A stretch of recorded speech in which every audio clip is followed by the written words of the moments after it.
ব্যবসা বাণিজ্যে আমানতের পরিচয় আমরা কতটুকু দিতে পারি যারা ব্যবসায়ী আছি, একটু চিন্তা করা দরকার। আল্লাহ রাব্বুল আলামিন যারা ব্যবসায় আমানতের খেয়ানত করে, ব্যবসায় মানুষকে ধোঁকা দেয়, ব্যবসায় কম বেশি করে, তাদের ব্যাপারে বলেছেন ওয়াইলুল লিল মুতাফফিফিন। যারা আনার সময় বেশি আনে, দেওয়ার সময় কম দেয়, মানুষকে ঠকায়, ধোঁকা দেয়, তাদের জন্য ওয়াইল নামক দুজকের গর্ত। তো ব্যবসায়িক যারা, আল্লাহ নবীর সময় তিনি একবার বাজারে গেলেন, যাওয়ার পর এক ব্যবসায়ীকে দেখলেন খুব সুন্দর করে সাজিয়ে গুছিয়ে ভালো খাবার উপরে রাখছে। তো আল্লাহ নবী একটু ভিতরে হাতটা ঢুকালেন, দেখেন নিচে পচা কিছু খাবার, উপরে ভালো খাবার, নিচে পচা বা ত্রুটিযুক্ত বেজাল খাবার কিছু, যেগুলো নষ্ট হয়ে যাচ্ছে, এরকম নষ্ট হওয়ার ভাব ধরেছে। আল্লাহ নবী বলেন মা হাদা ইয়া সাহিবাত তাআম, হে খাদ্য ব্যবসায়ী, এটা কি? এই কি? উপরে এত সুন্দর করে ভালো খাবার সাজিয়ে রেখেছ, কিন্তু ভিতরে এত পচা বা ত্রুটিযুক্ত খাবার, বেজাল খাবার কেন রাখছো? মান গাসসা ফালাইসা মিন্নি, তুমি যদি আমার উম্মত দাবি করো এরকম কাজ করতে পারবে না। মানুষকে যে ধোঁকা দেয় সে আমার উম্মত না। মান গাসসা ফালাইসা মিন্নি, ব্যবসা করতে গিয়ে ধোঁকাবাজি করে যারা টাকা ইনকামের ধান্দা করে এরা আমার উম্মত দাবি করতে পারবে না। আল্লাহর নবীর সাহাবী হযরত ওমর রাদিয়াল্লাহু তাআলা আনহুর খেলাফতের সময় ওমর রাদিয়াল্লাহু তাআলা রাত্রিবেলা বের হতেন, তার জনগণের খবর নিতেন। তো এক রাত্রে তিনি এবং তার খাদেম আসলাম, তারা দুইজন একটা ভাঙ্গা কুড়ে ঘরের পাশে দেয়ালের কাছে দাঁড়িয়ে আছেন। ওই সময় মধ্য রজনী, গভীর রাত। হযরত ওমর শুনলেন ভিতরে একজন বৃদ্ধা মা এবং মেয়ে কথাবার্তা বলছে, আলোচনা করছে। বিধবা মহিলা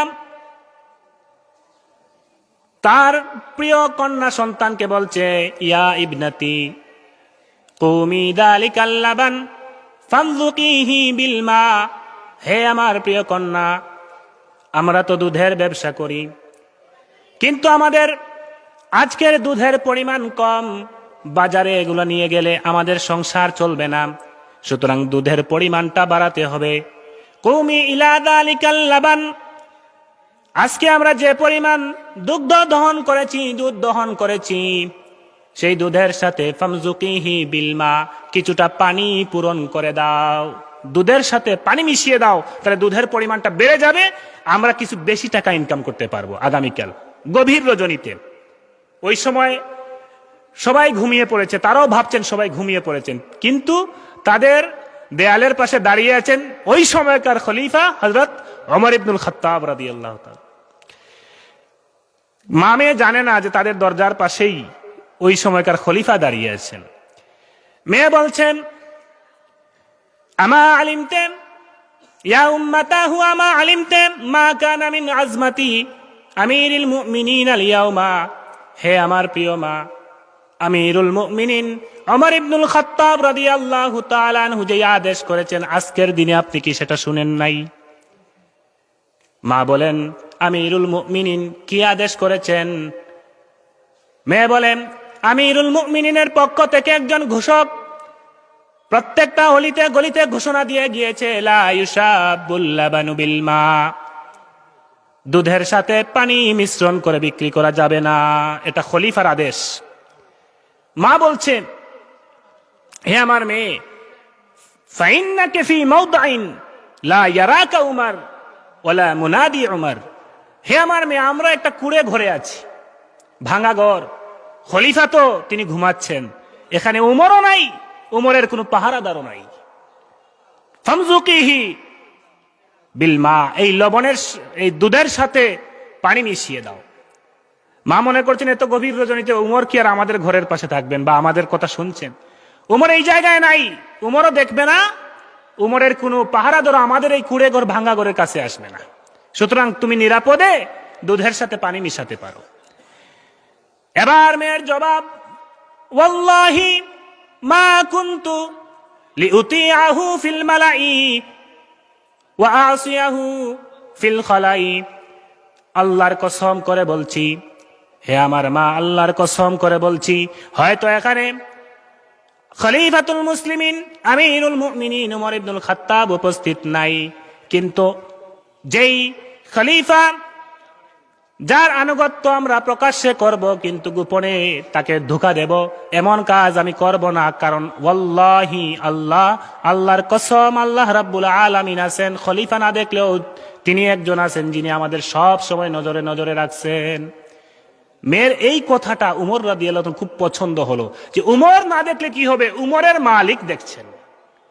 উমর হয়তো দেখছেন না, উমরের কোনো পাহারাদার হয়তো দেখছে না, কিন্তু এই উমরকে যিনি সৃষ্টি করেছেন, সারা পৃথিবীর সৃষ্টিকর্তা, আল্লাহকে তো আমরা ফাঁকি দিতে পারবো না। উমর রাদিয়াল্লাহু তাআলা আনহু আসলামকে বলেন, চলুন আজকের রাত্রের সফর শেষ, আমাদের খেলাফতের জায়গায় চলে যাই। পরের দিন আর আসলামকে বলেন, এই ঘরটা দেখে রাখো, চিনে রাখো, কালকে কাজে লাগবে। পরের দিন হযরত উমর রাদিয়াল্লাহু তাআলা আনহু আসলামকে বলেন, যাও ওই পরিবারের খোঁজ খবর নাও, তাদের পরিবারে কয়জন সদস্য আছে। যাওয়ার পরে দেখলেন বিধবা মহিলা, স্বামী নাই, আর তার একটা মেয়ে, তারা পরিবারে এই দুইজন এই দুধের ব্যবসা করেই তারা তাদের পরিবারের জীবিকা নির্বাহ করেন। হযরত উমর রাদিয়াল্লাহু তাআলা আনহু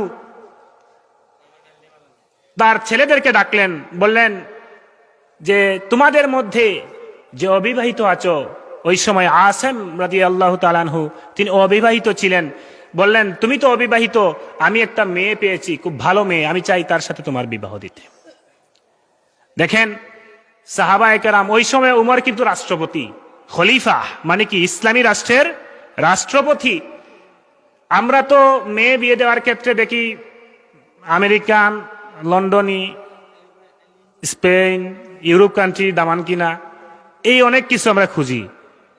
দিন থাকুক আর না থাকুক, ও যেদিকে যাক, লন্ডনী আর আমেরিকান হইল। কিন্তু তার মধ্যে ইসলাম ধর্ম, ধার্মিকতা কতটুকু আছে, নামাজ পড়ে কিনা, রোজা রাখে কিনা, এগুলো আমরা দেখি না।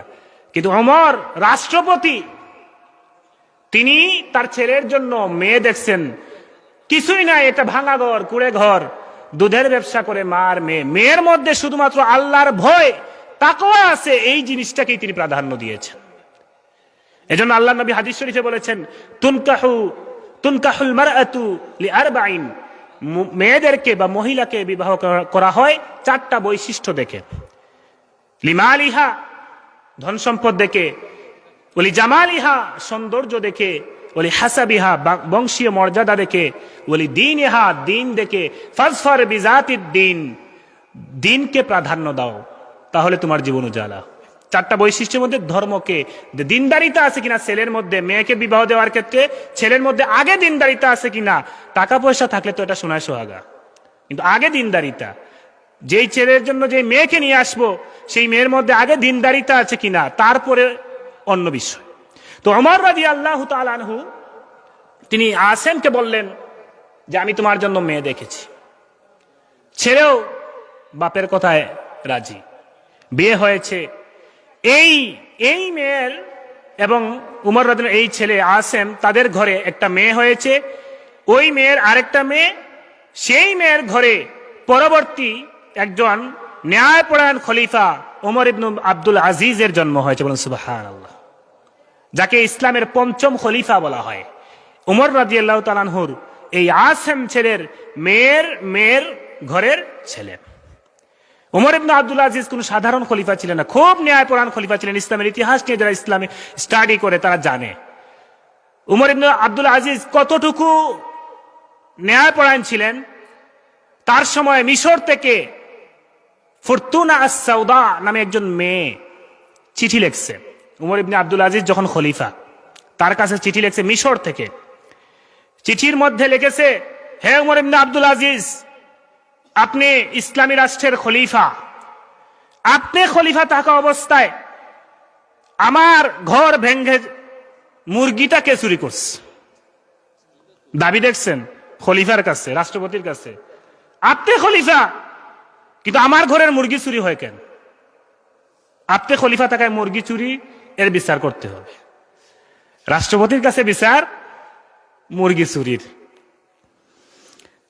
এখন আমরা যদি এরকম কোন বিচার আমাদের রাষ্ট্রপতি কি মেম্বারের কাছে গেলেও তো মানে ঝাড়ু টারু যা আছে সব নিয়ে বের হইবে, মুরগি চুরির বিচার নিয়ে আসছিস। কিন্তু ওই সময় ইসলামী রাষ্ট্রের খলিফা, তার কাছে মিশর থেকে আরেকটা অঞ্চল থেকে ইসলামী রাষ্ট্রের অংশ, ওই সময় ওই দেশের প্রাদেশিক গভর্নরের কাছে বিচার দেয় নাই, চিঠি লেখছে ডাইরেক্ট খলিফার কাছে, রাষ্ট্রপতির কাছে। আপনার চিঠি তো উপজেলা চেয়ারম্যানের কাছে পর্যন্ত পৌঁছাবে কিনা সন্দেহ আছে, ওই চিঠিটা কিন্তু রাষ্ট্রপতির কাছে পৌঁছেছে।